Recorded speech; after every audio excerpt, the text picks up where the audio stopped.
যাবিত হামদ ও সিফত শানা মহান আল্লাহ তাবারক ওয়া তাআলার জন্য, যে মহান রব্বুল আলামিন আমাদেরকে আজকের জামে মসজিদে উপস্থিত হওয়ার তৌফিক এনায়েত করেছেন। সেই মহান মাবুদের শুকরিয়া জ্ঞাপন করি, আলহামদুলিল্লাহ।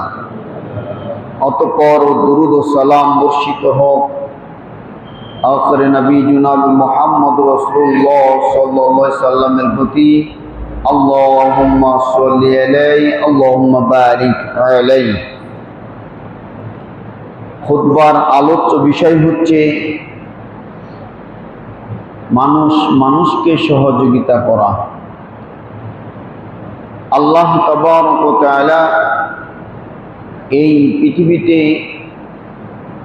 মানুষকে সৃষ্টি করেছেন তার দাসত্বের জন্য। সামাজিক জীব হিসাবে, একে অপরের সহযোগী হিসাবে, সহপাঠী হিসাবে, সহপ্রতিবেশী বা সহবন্ধু, যেভাবে আমরা সংজ্ঞায়িত করি না কেন, মানুষের উপকার বা সাহায্য বা সহযোগিতা করা। বর্তমানে সিলেট বিভাগে ব্যাপক বন্যায় প্লাবিত হয়েছে বিভিন্ন এলাকা। সিলেটবাসী এখন করুণ অবস্থা, যেখানে তাদের ব্যবসা বাণিজ্য, হাট ঘাট এবং পুকুর পুষ্কুনি, তাদের থাকার আবাসভবন সব কিছু তলিয়ে গিয়েছে। বিদায় আমরা এমন এক এলাকায় বসবাস করি যে বন্যা বলতে আমাদের চোখে কিছুই পড়ে না। তাই আজকের এই বিষয়ের উপরে কিছু আলোচনা পেশ করব।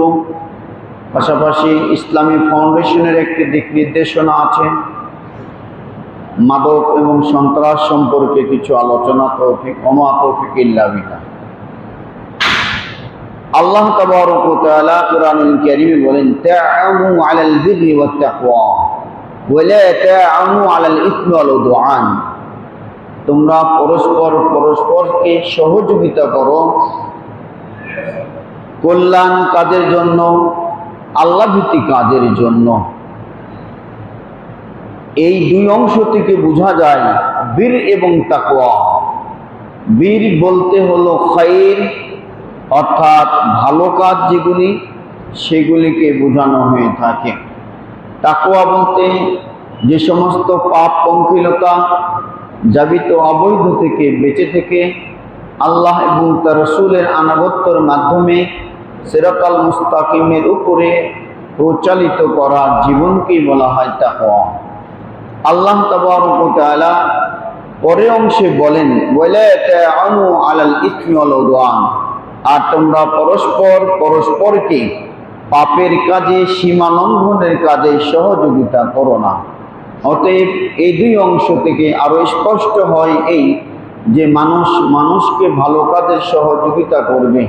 আল্লাহ তাবারক ওয়া তাআলার যে নির্দেশ, এই নির্দেশ অনুযায়ী মানুষ পাপ বন্ধ করবে। এই পৃথিবীতে পাপ করতে উদ্বুদ্ধ করা হয় নাই, পাপ বন্ধ করতে উদ্বুদ্ধ করা হয়েছে। অতএব পাপ ছোট হোক, বড় হোক, মন্দ হোক, যেই কাজই হোক না কেন, এই সমস্ত কাজ বন্ধ করে দিতে হবে। এবং আপনার সীমালঙ্ঘন বলতে যেই আপনার প্রত্যেকটি নিয়ম নীতি রয়েছে, অতএব এই নিয়ম নীতির ভিতরেই প্রত্যেকটা মানুষকে তা সীমাবদ্ধ থাকতে হয়। আল্লাহ তাবারক ওয়া তাআলা বলেন, ইন্নাল্লাহা হাদ্দা হুদুদান ফালা তুদাইউহা।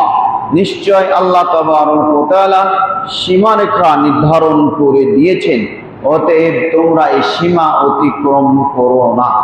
অতএব আমরা আমাদের দেশের নির্দিষ্ট একটি ভূখণ্ডে বসবাস করি। আমরা নাগরিক হিসাবে আমাদের অধিকার রয়েছে, আমাদের হক রয়েছে, আমাদের জীবনযাপন করার অধিকার আছে। অতএব আমরা আমাদের বাংলাদেশের সীমার মধ্যেই আমরা রয়েছি। ঠিক আল্লাহ তাবারক ওয়া তাআলা আমাদেরকে একটি সীমানা দিয়েছে, একটি ইসলাম দিয়েছে, যে ইসলামের সীমার গণ্ডির ভিতরে আমাদেরকে বসবাস করতে হয়। এর বাইরে অতিক্রম করলেই আমরা অবৈধ বা সীমা অতিক্রম করে আমরা পার হব। Please subscribe this channel. Thanks for watching.